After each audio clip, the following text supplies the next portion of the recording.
আসসালামু আলাইকুম রহমতুল্লাহ তাআলা বরকাতু। বন্ধুরা আমার সকলে কেমন আছেন? নিশ্চয়ই ভালো আছেন। আপনাদের দোয়া, ভালোবাসা মহব্বতে আমিও ভালো আছি। বাংলাদেশের সমসাময়িক পর্যায়ের যে বিষয় রয়েছে, সকলেই সচেতন সমাজ অবগত রয়েছেন, সকলের দৃষ্টিগোচর হয়েছে। অত্যন্ত দুঃখজনক বিষয়গুলো নিয়ে আজকে আমরা আলোচনা করব। এই ধরাধামে বাংলাদেশ সহ বহির্বিশ্বে নবী রাসূল পয়গম্বর এবং ওনাদের উত্তরসূরিরা আমাদের মাঝে দ্বীন ইসলাম নিয়ে এসেছেন, কলেমা নিয়ে এসেছেন। তাই আমরা ভাগ্যের বদৌলতে, তকদিরের বদৌলতে আমরা মুসলমান হয়েছি। আর যারা অন্যান্য ধর্ম রয়েছেন তাদের জন্য সাধুবাদ জানাই। তাদেরকে মহান মালিক যাকে যেখানে রেখেছেন সেটাই যার যার জন্য শুকরিয়া স্বরূপ আলহামদুলিল্লাহ রবিল আলামিন। কোনো ধর্মে হানাহানি, কাটাকাটি, মারামারি, রক্তপাত নেই। এটা বহির্বিশ্বে এবং চায়ের দোকানে এবং সাধারণ জনতার মাঝখানেও নানা ধরনের আলোচনা সমালোচনা হয়ে থাকে আলেম ওলামাদের নিয়ে, বেশভূষাধারী আমরা যারা রয়েছি তাদেরকে নিয়ে। চলুন আমরা আমাদের ওস্তাদ, অধ্যক্ষ, ওস্তাদের ওস্তাদ হযরত মাওলানা আব্দুল জলিল রহমতুল্লাহ আলাইহির লিখিত একখানা কিতাব আহকামুল মাজার, মাজারের বিধান পেশ কালামে শুরু করব। পর্যায়ক্রমে আমি এই আলোচনাটা আপনাদের মাঝে ধারাবাহিক দিব, যাতে আপনারা দরগাসমূহ, মাজার শরীফ, রজা শরীফ সম্বন্ধে, অলিয়া উলিয়াদের সম্বন্ধে, শানমান আজমলি জাতির উপরে কালামে কি রয়েছে, হাদিসে কি রয়েছে, আজমা কিয়াসের মাধ্যমে এবং বিজ্ঞ আলেম ওলামাদের মাধ্যমে, মুফতি ওলামাদের মাধ্যমে আমরা কি পেয়েছি, আমাদের কাছে কি দলিল মজুদ রয়েছে, সেটা দিয়েই ব্যাখ্যা বিশ্লেষণ করার চেষ্টা করব। যদি মহান মালিক দয়া করেন, দয়াল নবীজি দয়া করেন, রহমত বরকত বিলান। চলুন আলোচনায় চলি। বিসমিল্লাহির রহমানির রহিম। মুসলিম বিশ্বে অসংখ্য নবী অলিদের রওজা ও মাজার শরীফ বিদ্যমান। এসব মাজার ইসলামী নিদর্শন। এসব মাজার জিয়ারত করে মুসলমানগণ হিদায়াত প্রাপ্ত হন। এগুলো মুসলমানদের মিলন ক্ষেত্র, ঐক্যর প্রতীক। আমরা তাদেরকে চোখে দেখিনি, মাজার সমূহ দর্শন করে বিদগ্ধ মন শান্তি লাভ করে। আত্মার শক্তি বৃদ্ধিতে এসব মাজার জিয়ারতে চুম্বকের ন্যায় কাজ করে। পরকালের স্মৃতি মানুষ পটে ভেসে ওঠে, আত্মার সাথে আত্মার সংযোগ ঘটে। তাই নবী করিম সাল্লাল্লাহু আলাইহি সাল্লাম তার রওজা মোবারক ও অন্যান্য মাজার ও কবর জিয়ারতের উপর গুরুত্ব আরোপ করেছেন। হাদিস শরীফে নবীজির রওজা মোবারকের জিয়ারতের ফজিলত বর্ণনা করেছেন এভাবে, বিসমিল্লাহির রহমানির রহিম।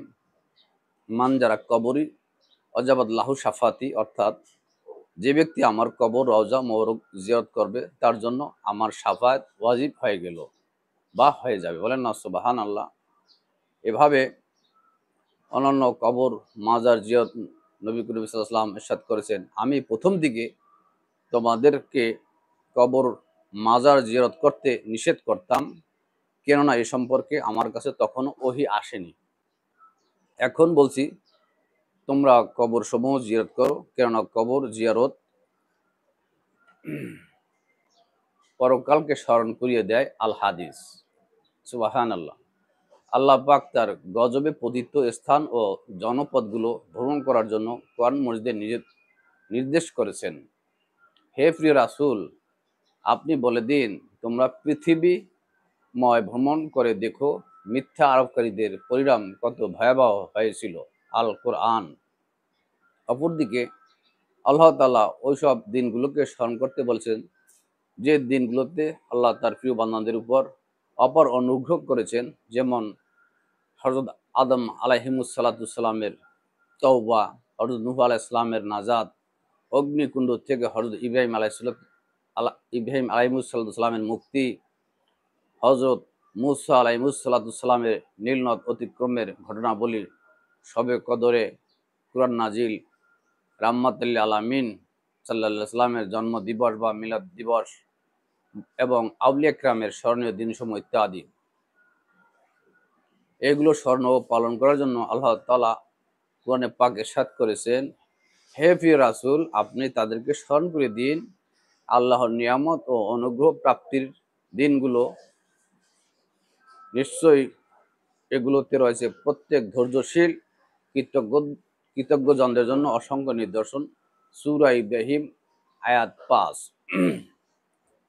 বন্ধুরা আমার, উক্ত আয়াতের বিশ্লেষণে তাফসীরকারগণ বলেছেন, নবী ও ওলীদের ওপর যেসব অনুগ্রহ দান করা হয়েছে সেগুলো স্মরণ করা, সেসব স্থান ভ্রমণ করা, সেগুলোর স্মৃতি স্থাপন করা, আল্লাহর বিধানসমূহ স্মরণ করার মধ্যে শামিল।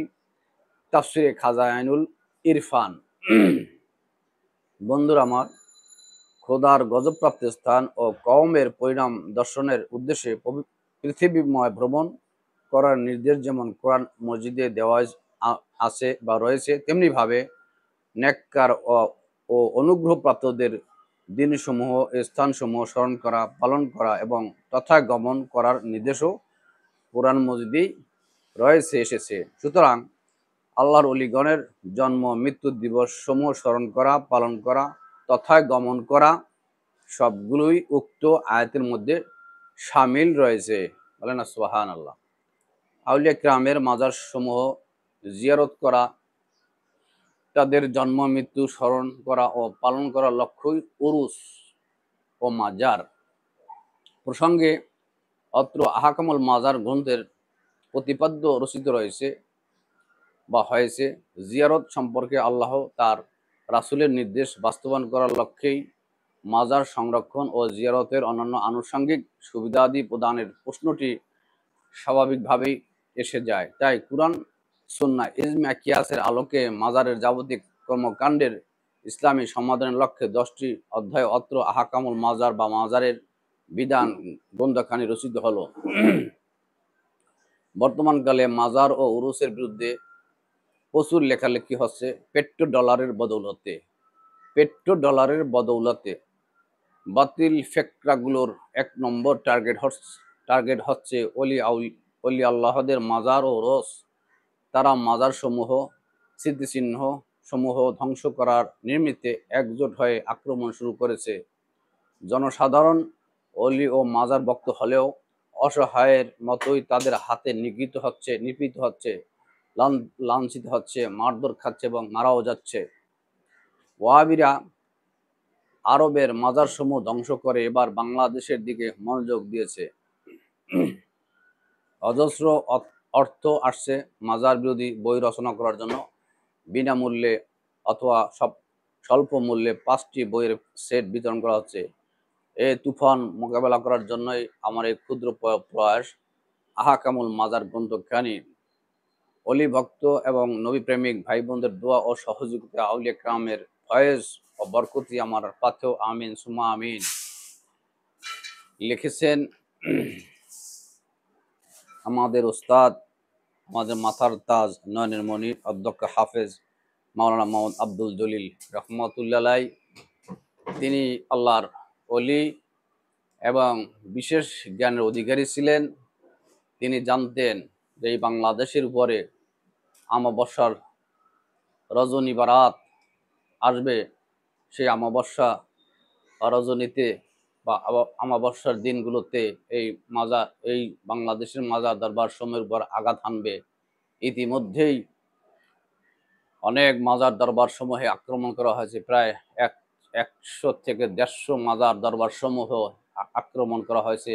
এমনকি মাজার ভেঙে মাজারের লাশ মোবারক উঠিয়ে তাকে পিটিয়ে তারপর রাস্তার বাঁকে মোড়ে তাকে আগুন দিয়ে পুড়িয়ে দেওয়া হয়েছে। নাউজুবিল্লাহি মিন জালিক। এটা আমাদের চোখে দেখতে হয়েছে। তার আগাম ভবিষ্যৎ আগাম বাণী দিয়ে গিয়েছিলেন আমাদের ওস্তাদ অধ্যক্ষ হাফেজ আব্দুল জলিল রহমতুল্লাহ আলাইহি। তিনি এই আহকামুল মাজার বইখানি কিতাবখানি প্রকাশনা করেছিলেন 24শে শাওয়াল 1417 হিজরি, 3 মার্চ 1997 ইংরেজি, 20শে ফাল্গুন 1403 বাংলা। দ্বিতীয় সংস্করণ পরিমার্জিত 2003 ইংরেজি।